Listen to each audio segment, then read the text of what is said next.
तो आज इस वीडियो में आपको बताऊंगा कि गाड़ी यूके में किस तरह बाय करते हैं, क्या तरीकाकार होता है, स्टेप बाय स्टेप बताऊंगा कि गाड़ी पहले बाय करते हैं उसमें कौन कौन से डॉक्यूमेंट्स चेक करने होते हैं, किस तरह आपके नाम पे ट्रांसफ़र होती है, एमओटी क्या चीज़ होती है, फिर उसके बाद इंश्योरेंस कैसे करवाते हैं। तो भाई ये गाड़ी है, ये मैंने बाय करके लाया हूँ कल।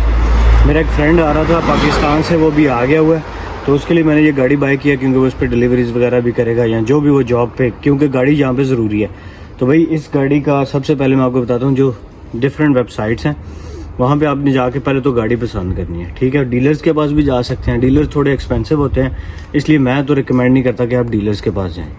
तो भैया जब आप गाड़ी पसंद कर लेंगे, मैं रिकमेंड करता हूँ कि आप लोग फेसबुक मार्केट प्लेस, जो पाकिस्तान में भी होती है, इंडिया में भी होती होगी डेफिनेटली, यूके में जब आप आते हैं आप अपनी फेसबुक मार्केट प्लेस अपडेट कर लें। फेसबुक मार्केट प्लेस में आपको हर घंटे बाद गाड़ियाँ अपडेट होती हैं, आपकी करीबी लोकेशन के ऊपर जो है ना गाड़ियाँ सेल करने के लिए लोग लगाते हैं, तो वहाँ से आप कोई गाड़ी ले सकते हैं। तो भाई जो भी आप गाड़ी चेक कर रहे हैं फेसबुक मार्केट प्लेस पे, सबसे पहले उसका जो है ना, ये जिस तरह इसका ये रजिस्ट्रेशन नंबर है ना, ये आ जाएगा। आपने गूगल में जाना है, वहाँ पे लिखना है MOT हिस्ट्री, ठीक है। MOT हिस्ट्री का मतलब होता है एक मिनिस्ट्री ऑफ ट्रांसपोर्ट का एक सर्टिफिकेट होता है यूके का, यानी हर गाड़ी जो होती है ना उसका एक MOT टेस्ट होता है जो कि हर साल आपको करवाना पड़ता है, हर साल बाद। उसके अंदर पूरी डिटेल लिखी जाती है कि गाड़ी में क्या क्या फॉल्ट्स हैं, गाड़ी के टायर का साइज़ क्या है, गाड़ी का इंजन के अंदर कोई लीकेज तो नहीं है, गाड़ी में एयर बैग्स तो ठीक हैं या नहीं।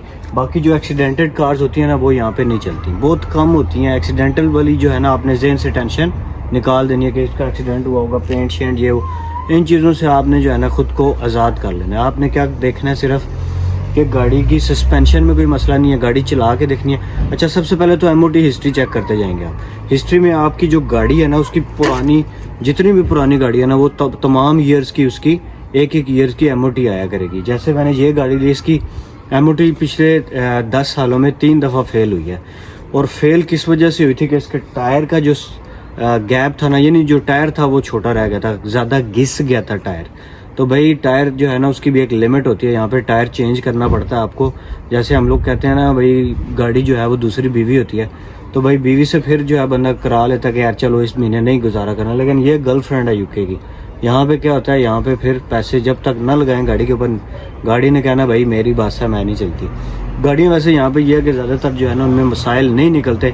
मेरी ये 5वीं गाड़ी है जो मैंने बाय की है, मतलब डिफरेंट जो मेरे इधर दोस्त यार हैं, फ्रेंड्स हैं, भाई है, मैंने उसको गाड़ियाँ लेके दी हैं। ये मेरी 5th कार है। उसके बाद जब आपने MOT चेक कर लेनी है ना सारी गाड़ियों की, MOT का मतलब ये होता है कि आपने चेक कर लिया गाड़ी में कोई मेजर फॉल्ट नहीं था। अगर कोई मेजर फॉल्ट है तो उसको आपने गाड़ी को नहीं बाय करना, आपने नेक्स्ट कार की तरफ जाना है। दूसरा आपने ये चेक करना है कि MOT कितनी पुरानी रहेगी है, यानी अगर वो 6 महीने साल पुरानी है तो फिर वो थोड़ी सी एक्सपेंसिव होगी, लेकिन अच्छी बात है क्योंकि आपको दोबारा MOT नहीं करवानी पड़ेगी। तो ये गाड़ी जो है ये 1.4 है। और एक और चीज़ जो मैं बताना भूल गया, वो आपने चेक करना लाजमी है कि इसका टैक्स कितना है।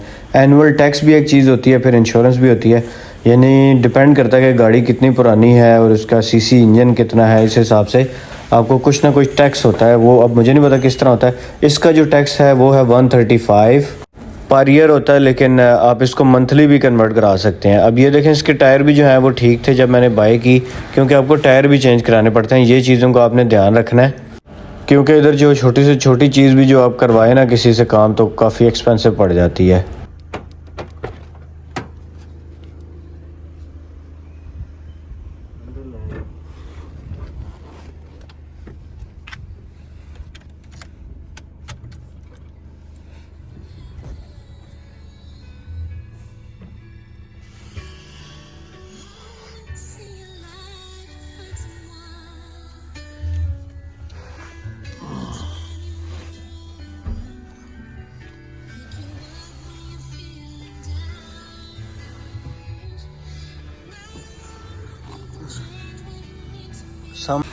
गाड़ी को स्टार्ट तो कर लिया, लेकिन इसकी जो इंजन की साउंड है ना थोड़ी सी मुझे ज़्यादा लग रही है। लेकिन यहाँ पे ज़्यादातर गाड़ियों की इंजन साउंड ज़्यादा ही होती है, क्योंकि लोग इतना यहाँ गाड़ियों को बॉदर नहीं करते, काम शाम नहीं कराते, बड़ी एक्सपेंसिव पड़ जाती हैं। तो भाई साउंड जो है ना इंजन्स की वो थोड़ी बहुत आपको ज़्यादा लगेगी जब आप आएँगे। तो अभी इस गाड़ी में बैठा हुआ हूँ मैं, तो फिर अभी करते हैं टेस्ट ड्राइव और फिर आपको बताते हैं कि गाड़ी चलने में कैसी है और किस तरह गाड़ी चलाते हैं। ये तो आपको पता ही होगा वैसे भी। तो यार मैं नया नया आया था, गाड़ियों की शेप्स यहाँ पे पसंद नहीं आती हैं, अजीब व गरीब सी शेप्स होती हैं। डिग्गी शिगी वाली गाड़ियाँ तो होती हैं लेकिन बड़ी लंबी वाली गाड़ियाँ नहीं होती जैसे पाकिस्तान में होती हैं यार।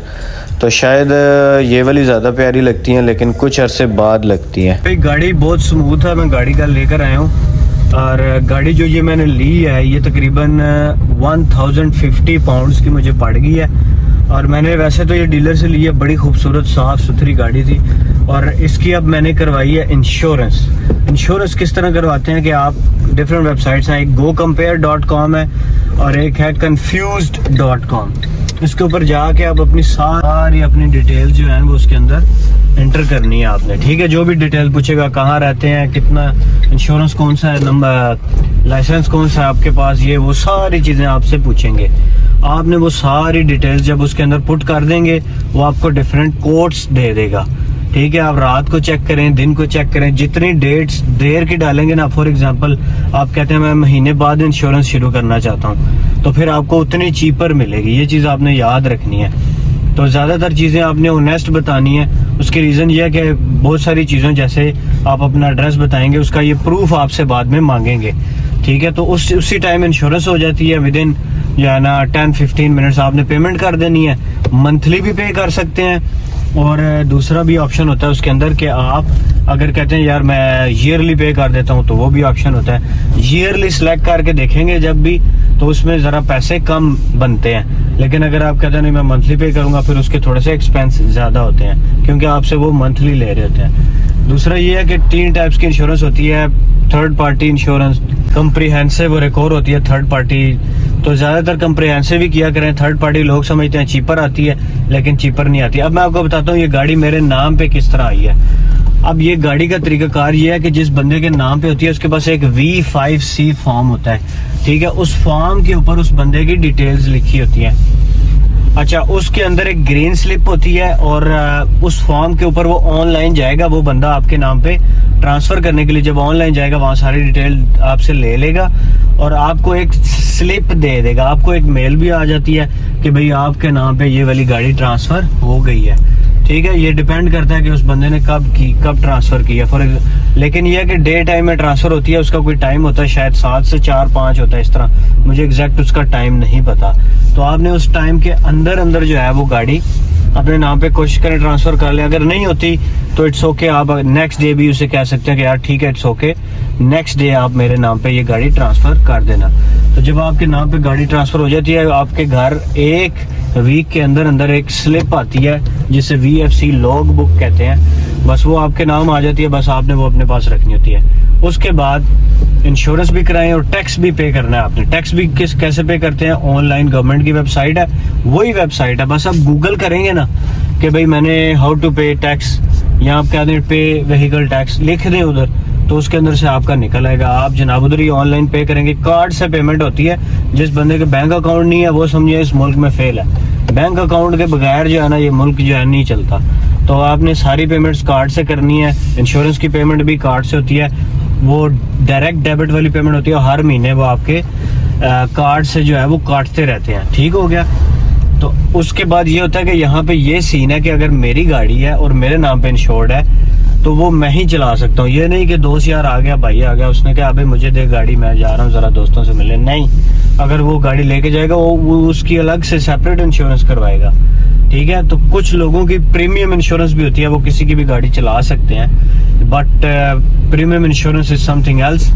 वो एक्सपेंसिव होती है, वो पुराने लोग करवाते हैं। तो भाई गाड़ी लेना यहाँ पे आसान है और गाड़ी यहाँ पे जब आप ले लेते हैं तो चलती बहुत अच्छी है, ठीक है। गाड़ी एक दफ़ा आपने ले ली, बस वो ज़्यादातर यही है कि काम नहीं निकालती। लेकिन अगर काम निकाल ले, अगर गाड़ी का कोई काम निकल आए तो समटाइम्स ऐसा भी हो जाता है कि गाड़ी अगर आपने 800 की लिया तो 1000 का काम निकल आता है। जो मजदूरी होता है वो क्योंकि काफ़ी ज़्यादा लगती है इस पर मजदूरी, फिर बंदा कहता है यार दफ़ा करो, गाड़ी जो है ठीक करवाने की ज़रूरत नहीं है, जितने पैसे मैं इसको ठीक कराने में लगा रहा हूँ उतने पैसों की ये गाड़ी नहीं है, तो फिर मैं इसको सेल कर देता हूँ। फिर आप लोग कोशिश करते हैं सेल हो जाए, अगर नहीं होती तो लोग क्या करते हैं इसको स्क्रैप में देते हैं। 200 की, 150, 200, 300 की स्क्रैप में बिकती है।